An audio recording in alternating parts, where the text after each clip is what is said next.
dans la deuxième partie de ce cours, donc je vais évoquer justement Madagascar entre 1947 et 1956, c'est-à-dire Madagascar au lendemain du soulèvement de 1947 jusqu'à l'adoption de la loi cadre par le gouvernement français, et après le soulèvement de 1947, les dirigeants du MDRM ainsi que les paysans de la côte Est étaient victimes d'une politique de répression de la part de l'administration française. Donc il y avait ce qu'on appelle la répression militaire, la répression judiciaire et puis la répression politique. Et les principaux dirigeants du MDRM, ils étaient condamnés à mort ou bien ils étaient condamnés à des peines d'emprisonnement très sévères. Mais malgré cela, les luttes menées par ce qu'on appelle les groupements nationalistes ne s'arrêtent pas. Par exemple, il y a à partir de 1950 la formation de ce qu'on appelle le Comité de solidarité de Madagascar. C'est un groupement qui rassemble les anciens membres du MDRM, et ce groupement a pour objectif d'aider principalement les détenus liés aux événements de 1947, c'est-à-dire c'est ce groupement qui incarne en quelque sorte les luttes pour l'indépendance à partir du début de 1950.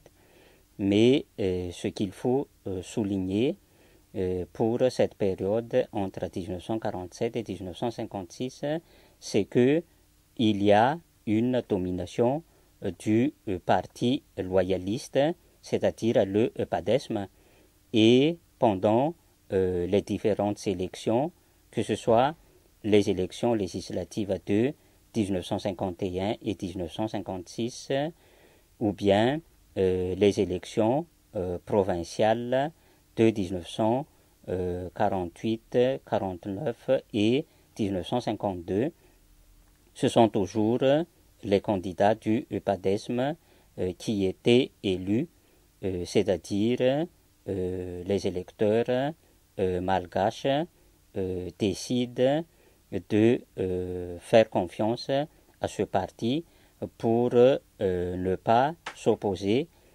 à la vision politique de l'administration coloniale.